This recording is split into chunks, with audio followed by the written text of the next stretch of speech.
राजकुमार सैनी से भूपेंद्र हुड्डा का कोई लेना देना नहीं है। राजकुमार सैनी ने बाहर से इंडिया गठबंधन को अपना समर्थन दिया है। यह कहना है बादली विधानसभा क्षेत्र से विधायक कुलदीप वत्स का। कुलदीप वत्स झज्जर में पत्रकारों से बातचीत कर रहे थे। यहां उन्होंने लोकसभा चुनाव को लेकर कांग्रेस कार्यकर्ताओं की एक बैठक ली और चुनाव संबंधित कार्यकर्ताओं की ड्यूटी भी लगाई।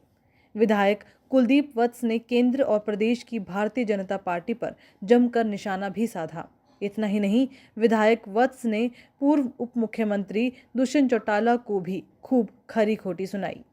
कुलदीप वत्स का कहना है कि भाजपा सरकार कुशासन, गलाघोट, ईडी और सीबीआई की राजनीति करती है। इंडिया गठबंधन के नेताओं को जेल में डालना और कांग्रेस पार्टी के खाते फ्रीज करना भाजपा की घबराहट को दर्शाता है। उन्होंने कहा कि आगामी 31 मार्च को दिल्ली के रामलीला मैदान में होने वाली इंडिया गठबंधन की रैली बादली हलके से हजारों की तादाद में लोग शामिल होंगे। आप पार्टी के विधायकों को भाजपा द्वारा पार्टी में शामिल होने के लिए दिए गए करोड़ों के ऑफर पर विधायक कुलदीप वत्स ने कहा कि सरकारी एजेंसियों का दुरुपयोग करके भाजपा कुछ भी कर सकती है। वहीं बीजेपी के रोहतक लोकसभा क्षेत्र से उम्मीदवार एवं सांसद अरविंद शर्मा ने भी बीजेपी के रोहतक लोकसभा क्षेत्र से उम्मीदवार एवं सांसद अरविंद शर्मा पर भी कुलदीप वत्स ने कटाक्ष किया है। उनका कहना है कि अरविंद शर्मा पहले अपनी ही सरकार के घोटालों की बात करते थे और अब वे किस मुंह से जनता से वोट की अपील करेंगे। विधायक वत्स का कहना है कि भाजपा अहंकार के घोड़े पर सवार है। उन्होंने कहा कि जल्द ही हरियाणा में कांग्रेस पार्टी के प्रत्याशियों की लिस्ट जारी होगी। वहीं बादली हलके से कांग्रेस पार्टी के प्रत्याशी जिताने के लिए सभी कार्यकर्ता मजबूती से काम कर रहे हैं।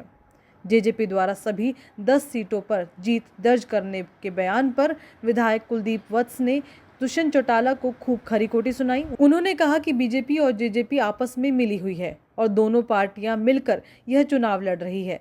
दुष्यंत चौटाला की पार्टी जेजेपी बीजेपी की ही बी टीम है।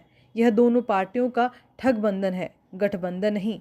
इतना ही नहीं, उन्होंने कहा कि दुष्यंत चौटाला अब की बार विधानसभा चुनाव भी नहीं जीत पाएंगे। Bureau report A1 Haryana.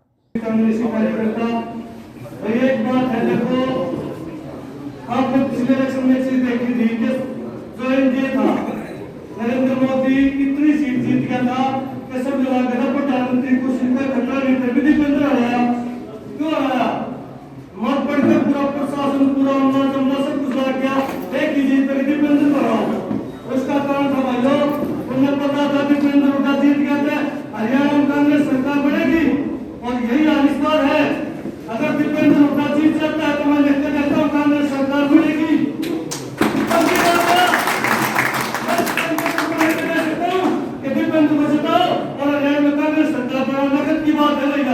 इसी के साथ मैं सब भाइयों धन्यवाद करता हूँ और पूरा जोर लगाओ अपने सांसद के बारे में मन से जिताओ।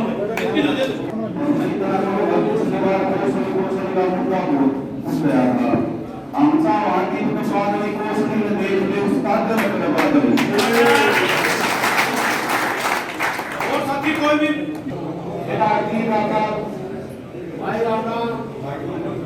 ये जो इलेक्शन का पिछली बार है भाई के अंदर इस बार ये वोट सरपंची का इलेक्शन होता है, सब वोट लगाते हैं। जिस गांव में 2000 वोट है 1800 वोट कौन करते हैं सरपंची के में, एमएलए के में 1600 कर देते हैं, दीपेंद्र के में 2000 में से 1100 वोट पोल हुई, 1900 जीत गया। बिल्कुल ठीक है, कमी क्षेत्र ये बहुत अच्छा सुझाव है। अगर सरपंची की तैयारी करते हैं तो आता है, ये बहुत बढ़िया काम कर रहा है। हमने पिछले इलेक्शन में थोड़े से पहले वर्षा कर रहे थे, लेकिन पिछली बार जो इलेक्शन था वो हमारी अपनी कमजोरी समझो तो 2 काम में 10 काम में 20 काम में। धन्यवाद आपका। देखिए, पूरे 10 की 10 सीट हरियाणा में चौधरी भूपेंद्र सिंह हुड्डा जी और उदयभान जी के नेतृत्व में 10 की 10 सीट कांग्रेस जीतेगी और बड़े मजबूती से अच्छे कैंडिडेट देके हम पूरी तैयारी हमारी है। और जो हरियाणा का जब रिजल्ट आएगा तो ये जो 10 कमल देने की बात कर रहे हैं भगवान ने चाहा और लोगों का आशीर्वाद रहा तो इनके साहब के हाथ खाली जाएंगे और 10 की 10 सीट कांग्रेस की झोली में जाएंगी। और लोगों ने मन बना लिया कि जो ये दमनकारी भ्रष्ट जो सरकार यहाँ चल रही है इसको लोग भगाने का काम करेंगे। राजकुमार सैनी ने इंडिया गठबंधन को समर्थन दिया। उसके बाद भाजपा के जो राष्ट्रीय सचिव हैं ओम प्रकाश धनखड़, उन्होंने कहा है कि कांग्रेस वोट डालो राजनीति की नीति पर काम कर रही है। ओम प्रकाश धनखड़ जी से मैं पूछना चाहता हूँ, आपकी पार्टी में थे राजकुमार सैनी जी, आपने एक शब्द कहा उनके बारे में कभी? आपने उन किसान, उन मजदूर, उन लोगों को गोलियों से भुना गया उनके बारे में कुछ कहा? एक शब्द कहा? छोड़िए ओम प्रकाश जी, ये पब्लिक है, ये सब जानती है। दूसरी रही बात, चौधरी भूपेंद्र सिंह हुड्डा जी ने भी क्लियर कर दिया है, इन्होंने जो 33 पार्टी यहाँ थी जो देश में इनकी जो ओबीसी की थी, उन्होंने जाके मल्लिकार्जुन खड़गे जी और राहुल जी के वहाँ समर्थन दिया है और बगैर शर्त समर्थन दिया है कि जो ओबीसी की बात करेगा, जो जनगणना की बात करेगा उसका हम समर्थन करते हैं। हुड्डा साहब का उससे कोई लेना देना नहीं है, ना कुलदीप वत्स का लेना देना, ना कांग्रेस पार्टी, हुड्डा साहब का कोई लेना देना है। तो जो इन्होंने समर्थन दिया, बाहर से समर्थन दिया है, हमारे इस बात करिए। पर एक चीज़ ज़रूर कहता हूँ, बीजेपी के लोग इनके दिल और दिमाग में नफ़रत की राजनीति करते हैं और जब नफ़रत है इनके मन में, इनके दिल में पाप है तो पाप की बात ही करेंगे। इनके दिमाग में अच्छी बातें कभी आती नहीं। इन्होंने प्रदेश को तोड़ने का काम किया, कभी जोड़ने का काम बीजेपी के लोगों ने नहीं किया। कांग्रेस के कई बड़े नेता हैं जिन्होंने लोकसभा चुनाव लड़ने से इनकार किया है। भूपेंद्र सिंह हुड्डा ने भी इनकार किया है। इसको लेकर दुष्यंत चौटाला ने झज्जर में कहा है कि ये कांग्रेस पार्टी का आखिरी चुनाव है, कांग्रेस पार्टी के जो बड़े नेता हैं वो डरे हुए। दुष्यंत चौटाला की मैं वैसे कहना नहीं चाहिए, इस ठगबंधन का एक हिस्सा आज भी है, पहले भी थे।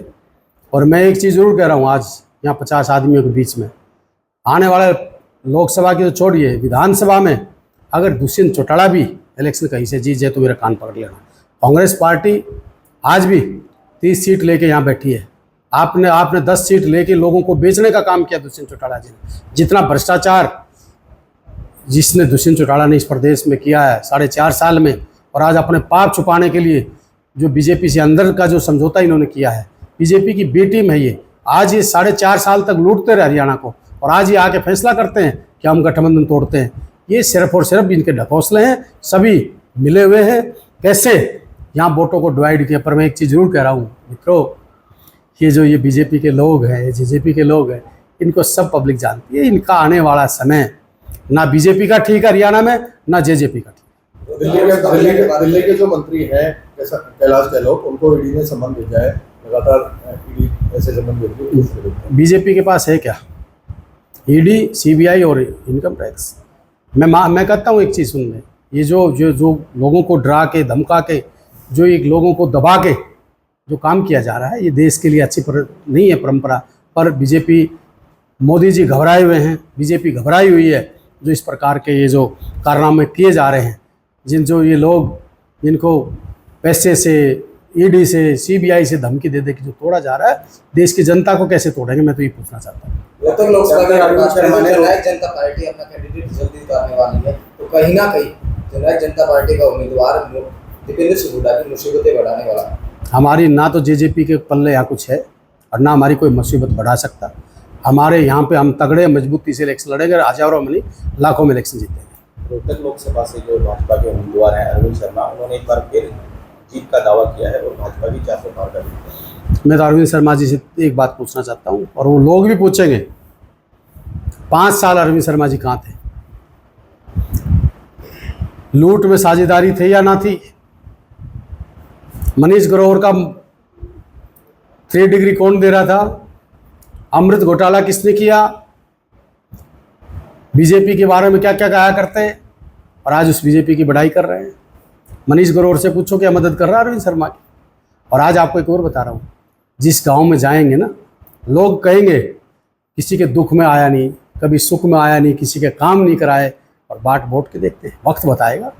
और मैं कह रहा हूँ लाखों में वोटों से दीपेंद्र हुड्डा जी जीतेंगे। अरविंद शर्मा जी को सब पब्लिक जान गई, ठीक है, एक हवा और एक षड्यंत्र के तहत श्याम दाम दंड भेद के तरीके से हमारे को उस टाइम हरा दिया। पर अब ये पब्लिक है, ये बहुत कुछ सीख चुकी है और जाग। अच्छा भाई, अच्छा सर, चलो भाई। आओ जी, भिजवा देंगे आप। वो है ना वो हाँ, कर लिया। हाँ। ठीक है ना सर? आज मैं भी गाँव टू गाँव, डोर टू डोर, और मैडम भी, ईश्वर भी, सारे भाई जैसे जिन जिन हम जाएँ, हम अपनी अलग टीम बनाएंगे, हमारा आप सारे, ठीक है ना? मतलब ढीला नहीं छोड़ेंगे, परसों से 2-3 तारीख से ढीला नहीं छोड़ेंगे। शायद पहले अपने गांव से ले ले, कोई ना कितने ले लो, क्यों जी? हम ढीला नहीं छोड़ते, ठीक है सरकार? सारे इकट्ठे हो चलो। आओ सर, आपके साथ ही आ जाओ। लेटेस्ट वीडियोस के लिए अभी सब्सक्राइब करें A1 हरियाणा को और प्रेस करें बेल आइकन ताकि सभी अपडेट्स आपको मिले सबसे पहले।